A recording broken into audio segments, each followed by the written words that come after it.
Today, these mysterious abbreviations are appearing more and more often in the news. Russian propaganda presents them as new super alliances that are about to turn the world against the West. The Kremlin likes to show itself at the center of these clubs, as if the entire global South has gathered to support Moscow. But what exactly are these organizations? How are they different from each other? And how did the war in Ukraine push them to the front pages of world news? Here's a simple breakdown. I'm Semyon, and this is Mega Show Television. Let's begin.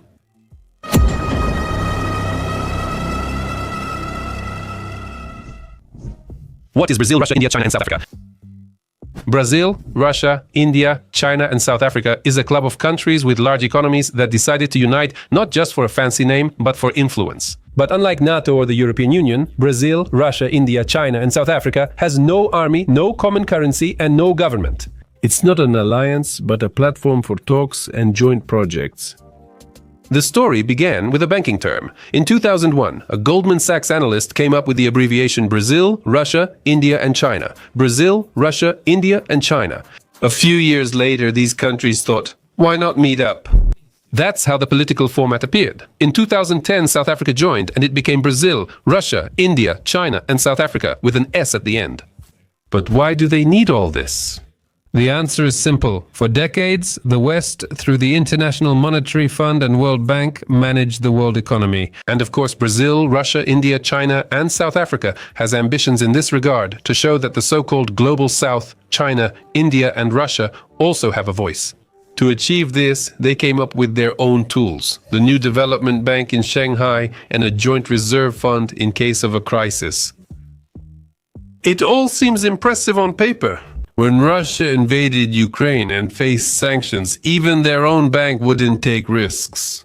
The new development bank halted new projects in Russia to avoid criticism.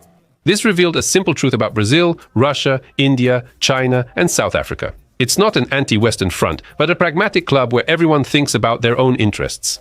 By the way, regarding membership, in 2024, Egypt, Ethiopia, Iran, and the United Arab Emirates joined Brazil, Russia, India, China, and South Africa. Saudi Arabia received an invitation, but decided to wait, and Argentina even refused at the last moment.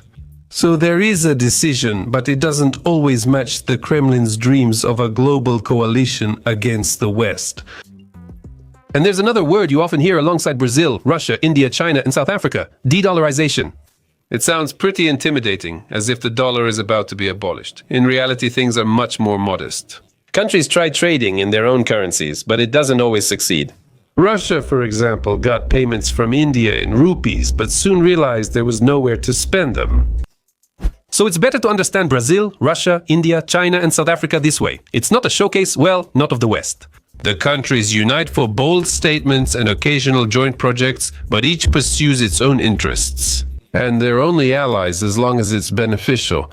For Russia, it's a chance to show that it's not isolated. For China, it's a way to strengthen its position in Asia and Africa. For the others, it's a platform for trade and investment.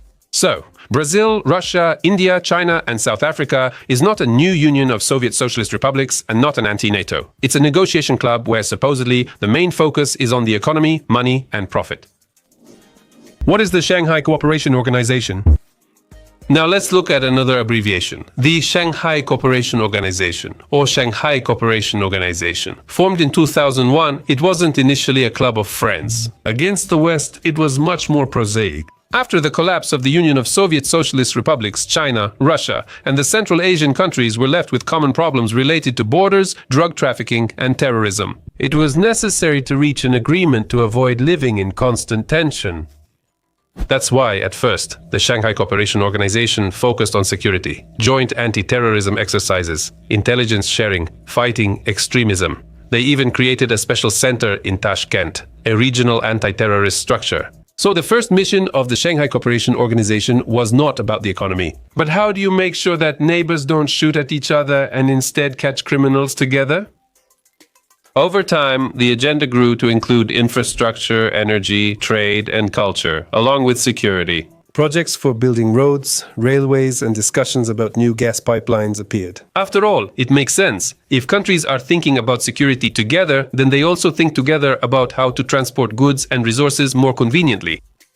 The Shanghai Cooperation Organization now includes China, Russia, India, Pakistan, Iran, and Central Asian countries. And here's an important point. The Shanghai Cooperation Organization is essentially a Eurasian club. While Brazil, Russia, India, China, and South Africa stretches across different continents, the Shanghai Cooperation Organization is focused specifically on Asia and its issues. This platform is convenient for Russia, too. Following the war in Ukraine, the Kremlin has used the Shanghai Cooperation Organization to demonstrate it remains respected. But the truth is that China plays the decisive role here. It is China that sets the agenda, it is China that invests in infrastructure, and it is China that gains the most from expanding ties in Eurasia. That's why the Shanghai Cooperation Organization can be briefly described as not a military bloc or an economic union, but a platform for security and cooperation in Asia. Yes, there are exercises and discussions about new projects, but naturally, each participant protects their own interests. For China, the Shanghai Cooperation Organization is a tool to strengthen its Central Asian influence. For Russia, it's a chance to sit beside a strong neighbor and appear important in regional security. For the other participants, it's a chance to get money, roads, and political bonuses. If Brazil, Russia, India, China, and South Africa focuses on the economy, the Shanghai Cooperation Organization mainly centers on security and stability. Although in our turbulent times, everything can change. Participants' goals. Looking at the Brazil, Russia, India, China, and South Africa and Shanghai Cooperation Organization participant lists, they appear to mostly include the same countries: Russia, China, India, and Iran. They're present in both. It turns out that these are like two different clubs, but with the same members. But there are some nuances. Yes, the countries overlap, but their goals differ. For China, Brazil, Russia, India, China, and South Africa demonstrates global influence, while the Shanghai Cooperation Organization serves as a tool for Central Asian control. For Russia, Brazil, India, China, and South Africa mainly serves as a display for its domestic audience. Like, here is the new world order, a multipolar world where we are still being listened to. In reality, Moscow plays the role of a gas station on the highway in Brazil, Russia, India, China, and South Africa. Everyone stops by, gets cheap fuel, and then goes on their way. For the Kremlin, the Shanghai Cooperation Organization offers a way to stay close to China and maintain some regional security influence. India deserves separate mention. Its role in Brazil, Russia, India, China, and South Africa, and the Shanghai Cooperation Organization is unique, as it balances between the West and East without forming explicit alliances. But here comes Donald Trump with his tariff policy.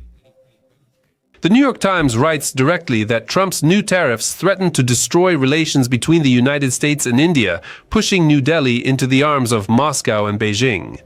And yet Modi once called Trump a true friend, huh? But friendship? It ended quickly when tariffs and hits to Indian exports took effect.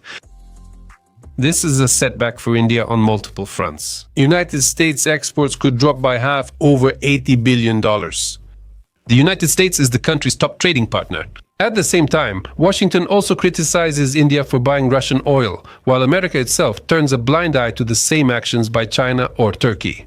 In this situation, New Delhi is starting to look at Brazil, Russia, India, China, and South Africa and the Shanghai Cooperation Organization as a backup option. There, they can negotiate for cheap energy resources and new markets. And the tougher the game gets, the tougher the countries play, the more India will be drawn into cooperation with Moscow and Beijing. So that's the paradox. With his tariffs, Trump himself is pushing India exactly where the United States least wants to see it, in the orbit of Brazil, Russia, India, China, and South Africa.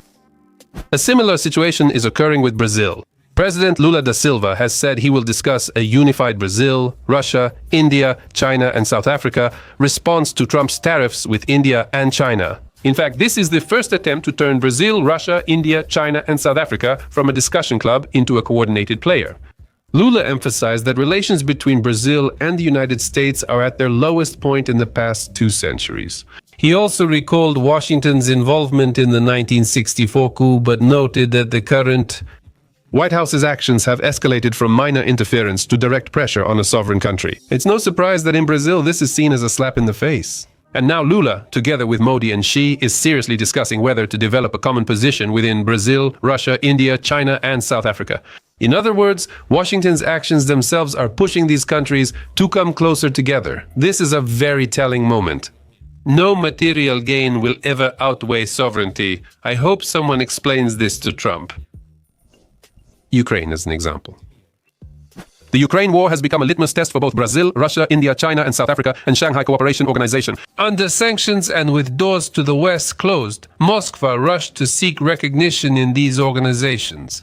The summits are shown on television as a triumph of diplomacy, and the organizations are presented as the support of the entire global South. The reality is more complex. Brazil, Russia, India, China, and South Africa and Shanghai Cooperation Organization nations will buy Russian oil and gas, but only at a discount. Yes, they are eager to trade and find loopholes to bypass sanctions, but only to make money later by reselling. At the same time, none of these countries is going to fight for Moscow or completely break off relations with the West.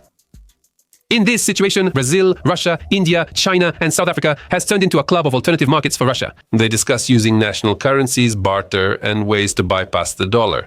And the Shanghai Cooperation Organization is used by the Kremlin as proof that we are still part of the big Eurasian family. But in practice, the main figure there is, that's right, China. And it is China that decides which projects to support and which ones not to. The war in Ukraine shows that Brazil, Russia, India, China, and South Africa and the Shanghai Cooperation Organization can help Russia economically and politically. But only when it benefits the participants. And that's the main lesson. Brazil, Russia, India, China, and South Africa and the Shanghai Cooperation Organization haven't formed an anti-Western front. These are clubs where everyone thinks about themselves, and Russia is just one of the players, and far from the main one. The latest Shanghai Cooperation Organization summit. In early September 2025, the Shanghai Cooperation Organization Summit was held in the Chinese city of Tianjin. Leaders of almost all the member states gathered there. And to be honest, the scale was unprecedented. The main outcome is that the organization decided to move forward more seriously than before. We decided to establish our own development bank. What had been talked about for years seems to be starting to take shape. In addition, the countries agreed on new programs in energy, the digital economy, and combating extremism. That is, the Shanghai Cooperation Organization is no longer just discussing problems, but is starting to build its own institutions for this. But it's important to note, the final declaration didn't mention the war in Ukraine at all. For the Russian Federation, this was an unwelcome signal. The partners are ready to work together on security and economic issues, but they are in no hurry to openly take the Kremlin's side. Overall, the summit showed that the Shanghai Cooperation Organization is gradually turning from a talking club into a structure with real projects. As usual, China is the main beneficiary. Influence on the world. Brazil, Russia, India, China, and South Africa and the Shanghai Cooperation Organization are increasingly seen as symbols of a changing world. Previously, the United States and Europe set the rules, but now the Global South, countries in Asia, Africa, and Latin America, is taking the lead. Brazil, Russia, India, China, and South Africa shows that these countries want more control over finances. They are forming their own bank, talking about settling in national currencies and demanding a stronger voice in the International Monetary Fund and World Bank. This aims to lessen reliance on the dollar and Western lending rules. The Shanghai Cooperation Organization has its own influence. Here, it's not so much about money as it is about security and infrastructure in Eurasia. These include roads, gas pipelines, energy projects, joint exercises, and fighting extremism. The organization helps regional countries feel more confident, even if the West remains cautious. Internal contradictions and limits to growth. On paper, both Brazil, Russia, India, China, and South Africa and the Shanghai Cooperation Organization look like powerful alliances, but if you dig deeper, you can see that they have plenty of problems inside. The participants are too different. Kitai and India are two giants who are constantly competing with each other. Russia seeks leadership, but its abilities are greatly reduced after invading Ukraine. Brazil and South Africa do not want to completely ruin their relations with the West. The Gulf countries are joining only for their own benefit. What matters to them is oil and investments, not ideology. There's also an asymmetry. These countries' economies vary in scale. China dominates these clubs, investing and benefiting the most. Other participants fear being overshadowed. Without China, the projects won't progress. There are political differences as well. Brazil, Russia, India, China, and South Africa includes democracies, authoritarian regimes, and monarchies. Shanghai Cooperation Organization members also include countries with a history of mutual suspicion. That's why it's very difficult to agree on something big and binding for everyone. And one more thing, loud slogans often clash with reality. De-dollarization sounds appealing, but it only works partially in practice. The new Development Bank and future Shanghai Cooperation Organization Bank are important, but their projects face limits from risks, sanctions, and political disputes. These organizations' main limitation is their lack of a unified course, with everyone playing their own game. Today, their interests align and they come to an agreement. Tomorrow, their interests may diverge and the entire anti-Western front instantly dissolves. Results and scenarios. What's next for Brazil, Russia, India, China, and South Africa and Shanghai Cooperation Organization? We can envision a few scenarios. The first scenario is the energy bloc. The countries will increasingly trade oil and gas among themselves, move away from the dollar, and conduct transactions in their national currencies. This will give them a sense of independence and new markets. The second scenario is an institutional breakthrough. If the Shanghai Cooperation Organization Development Bank begins operations and the Brazil, Russia, India, China, and South Africa Bank grows stronger, these organizations could fund projects worth tens of billions of dollars. Then they will have real economic weight. If the share of such transactions starts to grow, it will be a real blow to the dollar monopoly. If not, then de-dollarization will just become a nice word for press releases. The third scenario is inertia. Clubs will keep meeting and making statements, but without real progress. Each will follow its own interests, and the overall plan will stay theoretical. Which scenario becomes reality depends on the global situation. The war in Ukraine, sanctions, and the competition between the United States and China, all of this will directly affect whether Brazil, Russia, India, China, and South Africa and Shanghai Cooperation Organization turn into serious players or remain clubs for conversation. And finally, Brazil, Russia, India, China, and South Africa and Shanghai Cooperation Organization have become noticeable players in global politics. But they are not allies against anyone. Rather, they are tools through which countries pursue their own interests. China is expanding its influence. India is maneuvering between East and West. Middle Eastern countries are calculating their benefits, and Russia is more of a raw materials supplier here than a strategic leader. The world is indeed being reshaped, but not in the way Kremlin propaganda portrays it. There is no single front line. There is only a set of divergent interests that intersect only where it benefits each party. That's all from me. Thank you for your attention and see you in the next episode. Goodbye, everyone.